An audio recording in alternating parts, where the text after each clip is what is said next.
Hi guys, it's Victoria. So I finally have a few minutes to come on and do my labor and delivery story. My parents just took Noah out for lunch and Alexandria is watching some cartoons with Matthew and Lydia is having a little snooze.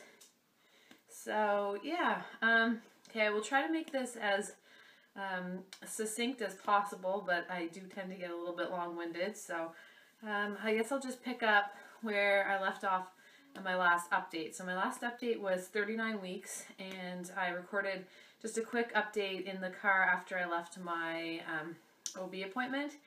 And I don't know if you can tell in that video, I mean, it was just a quick phone video that I uploaded right from my phone and didn't put in an opening slate or anything because I was feeling a little bit discouraged, to be honest. I was so worried for so long about having a preemie, and then I just couldn't believe that I was coming to the point where I was worrying about going overdue and what that would mean. And the doctor had told me that they wouldn't let me go past the end of my 40th week, so like 40 weeks, 6 days, and at my next appointment we would talk about scheduling a C-section. I just like, how is this possible? I was so worried about having a preemie, and now I'm worried about having a C-section because I'm overdue, and I don't know, it just seemed unfair. So I was a little bit discouraged. I did have some contractions regularly that afternoon. I did have a sweep that morning, and nothing that was really intense. They were timeable and they were regular and fairly close together, but they weren't that strong. And once I got up and moved around, they stopped. So that was about it for that week, really. I don't remember having any other contractions where I could really time much of anything. And then, you know, the rest of the week was fine. Noah had hockey on Wednesday and on Thursday. We were home in the morning and we had a busy morning, and I was just trying to, you know, be active and be up on my feet, and anything we needed upstairs, I would go upstairs to get it and go back downstairs, and trying to, like, when we played, normally when I'd play hockey with Noah, at this point I would sort of sit, and I was like, no, I was getting up, and I was, oh, hello. Hello. I was getting in there, and so we made muffins that morning, and we made popsicles, and we brought snow in from outside to play with, and I had given the kids a bunch of like empty cartons and boxes and stuff, and they'd made little houses for their little toys, and so we had a really good morning. Noah went to preschool. I had a really good nap, picked him up from preschool, and it was funny because I said to his teacher, you know, have a good weekend, hopefully I see you next week with a baby, and we did. So went home, had supper. I was supposed to have a potluck for my choir that night, but it was canceled. So we had a quiet at-home night, got the kids to bed. So to give you guys full disclosure, around 9 o'clock, Matthew and I had a little hanky-panky, we'll put it that way, and to see if that maybe would get anything going. I didn't expect it to. It hadn't before, but almost immediately before we did that, I had a few, like maybe 3 contractions that were fairly strong, but not that regular or anything. So then we did that, and then afterwards, almost immediately, I started having contractions regularly. So I had a piece of McCain's Deep and Delicious cake and some crackers with butter on it. That's the last thing I ate. Excuse me. And then we laid down to watch The Blacklist, and about at that time is when I started timing. I'd had about 3 that seemed fairly regular, so I got my app out and started timing. And they were immediately, from like the first one on, less than 5 minutes apart. Like 3-4 minutes apart. They weren't that strong, and they weren't that long. They were only about 30 to 45 seconds or so. So that went on for about a half an hour, and I was kind of scared to change positions because in the past, whenever I had anything regular, once I got up or once I moved positions, things stopped. So I stayed in that one position, sort of on my back, timing, and at about 10:30, I said to Matthew, just to give you a heads up, I have been having like regular contractions for about the last half an hour. And he was like, what? And I texted my parents and said, just be on alert that it might be happening. Just, this is where we are. It was, you know, 10 o'clock at night, 10:30. I just wanted to give them the heads up just in case they needed to come over. So stayed in bed for the rest of that show, and at 11 o'clock I said, okay, I'm going to get up. walk around the bedroom and see if anything happens. And I got up, and immediately they started to get a little bit stronger. So probably about 11:30, I told my parents, all right, come on over. We started to get packed up. I put on a little makeup. Matthew, I think, shaved, and we finished packing up our stuff. For the last week, I'd been putting like all my last minute things. When I was done with them, I would put them in the bag. So the only thing I think I had to add was like my phone charger. And I way overpacked, which is another story, but I'm glad I overpacked because I had everything I needed just in case. So we got everything loaded up. My parents got here probably about midnight. And at that point, it was like when I got a contraction, I had to stop. I had to breathe. And I tucked the other kids in, and we headed to the hospital. So on the way there, my mom had to help me get my boots on. It was pretty funny. And I had a few contractions on the way there. We were only like 10 minutes or less from the hospital. We got parked. I had a couple on the way into the hospital. I remember saying, I want to get through the ER where there were people waiting without having a contraction, so I don't have to stop there in front of all these people. So I managed to get through to the end of that hallway. And probably had like 3 on the way upstairs. Like, they were really close together. So I called on the way there and said we were coming. And she asked me a bunch of questions about like how close things were and all that. And when I said, it's my 3rd baby, I think when you say that, people realize that, okay, like if she's coming in, it's her 3rd baby, it's probably the real thing. So it was really, really quiet that night. The only person I saw right up until the delivery was my one nurse. And she was great. It was funny because with Noah, I had a lot of time. It was quick. It was like 6 hours. It was still really quick. But I had time to sort of talk to the nurse and get to know her and stuff. This girl, we didn't get to talk at all. So I got into the gown, and they hooked up an IV and the monitors. And unfortunately, at my hospital, that's protocol. When it's a VBAC, they require you to have an IV and constant monitoring, which I know completely goes against your odds for a successful VBAC, and that's just a whole other story too. We have so few options here. It's hospital birth, and I don't know what they do if you refuse, but I wasn't going to refuse. So they got the IV in and everything, and then she checked me and said, okay, you're 7. So okay, well that's awesome. Like, I'd been 4 for like a couple weeks going on. So I knew things were happening. And Matthew texted my mom and said, she's at 7. And my mom laughed because she got that text and then like so quickly after the baby was here. So at that point, I hadn't really decided if I wanted the epidural or not. And I guess I probably should have made up my mind beforehand. But once we got there, and Matthew was like, oh my God, get it. Like he was totally pro getting the epidural. And I was like, all right, like let's call it in. So she called the anesthesiologist, and luckily she was available.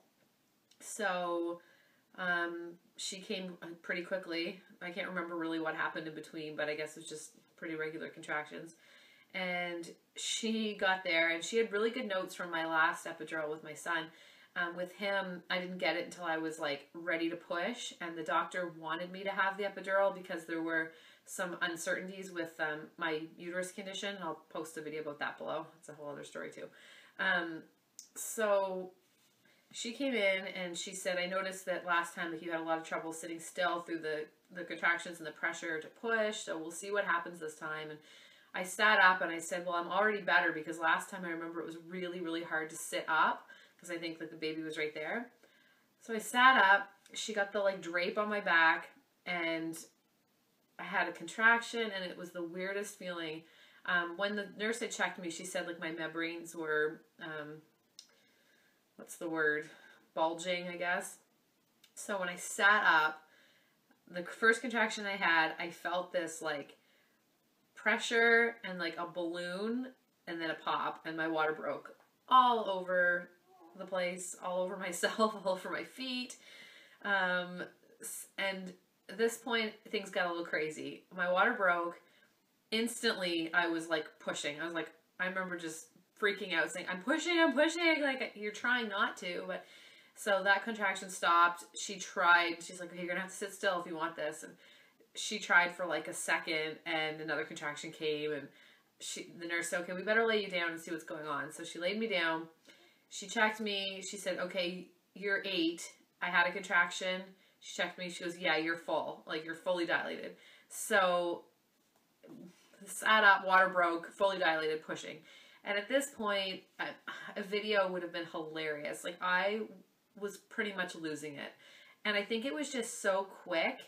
I didn't have time to adjust to the fact that, okay, it's time to push. And with Noah, I got the epidural. Things kind of slowed down. And it was like, okay, you're 10 centimeters.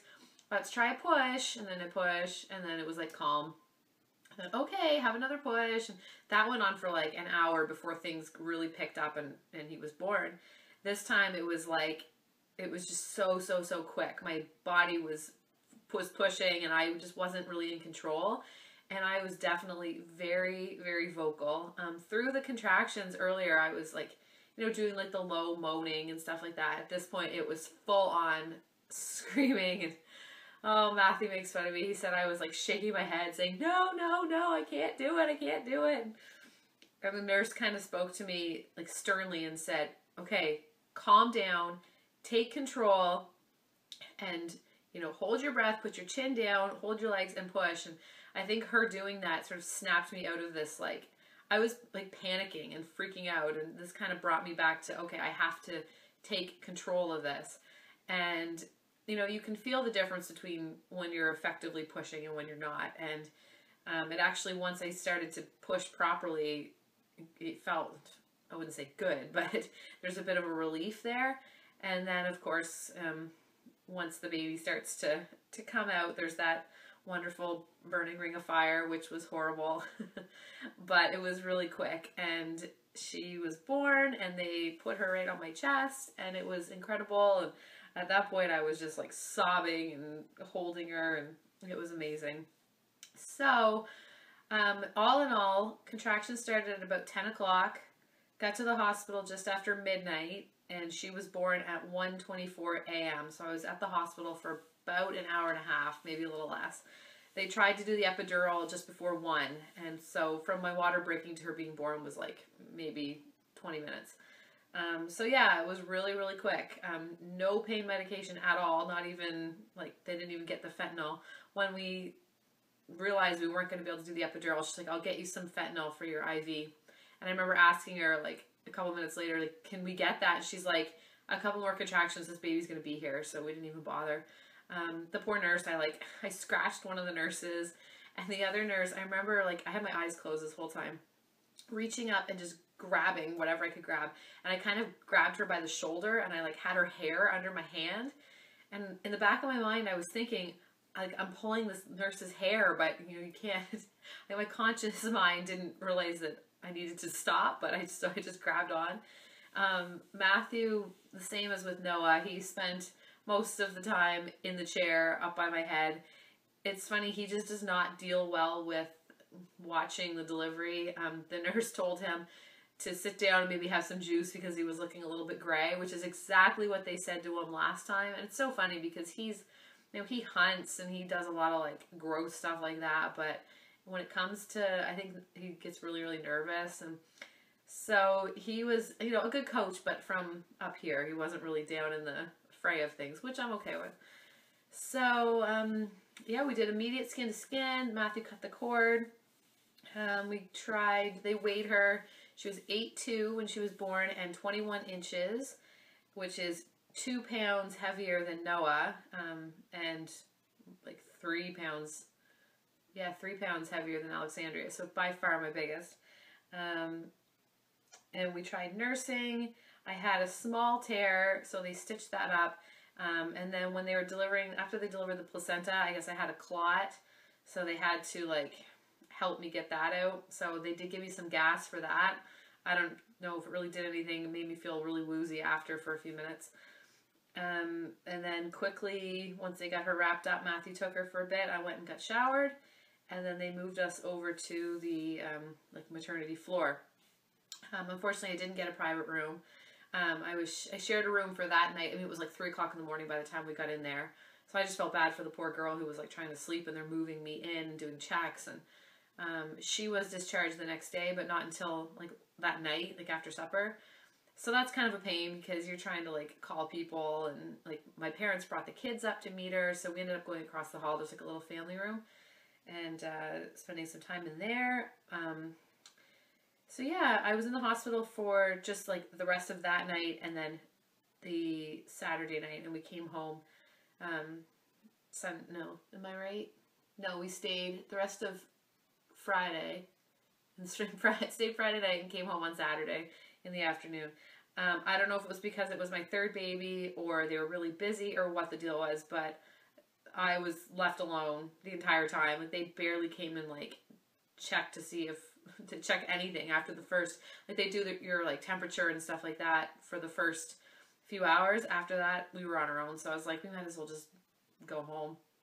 So we've settled in pretty well. The older kids love her, and Noah wants to kiss her all the time and hold her. And as soon as he gets up, he wants to get her up, and he's still calling her Baby Yoshi. And I want Baby Yoshi. Let's go get Baby Yoshi up. And Alexandria's been really helpful. Like, if I ask her to get me something, I won't talk too much about how we've been doing since we came home, because I'll do like a 1 week update on Friday. But sleeping's going pretty well. Nursing's going okay.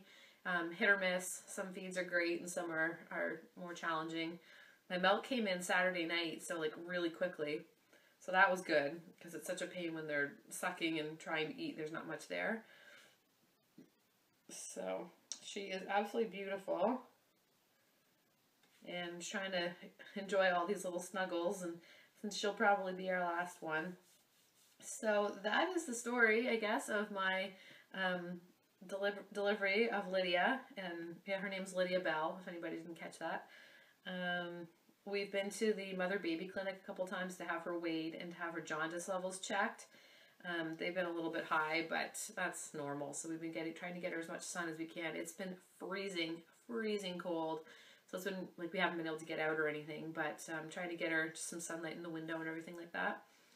So yeah, if you guys have any questions or comments, I must say, now that I've done a vaginal birth with an epidural, one without, and a C-section, if I was to do it again, I would probably go without the epidural, just because it was so quick and my recovery has been amazing. Like, I was feeling so good after, and with Noah it took a lot longer. I had a lot more tearing with him too, so I was really weak with him, but this time it's just been, I felt back to myself, not completely back to myself, but pretty close, almost right away. So that's wonderful, and if not having the epidural was the reason for that, then it was worth it. So I'm pretty proud to be able to say that we had a successful VBAC, and we welcomed our little precious girl on Friday. So if you guys have any questions or comments, share them below. I'll bring you guys over and show you her face. We can see it there. Oh, I know. Oh, I know. She's beautiful. Those little noises.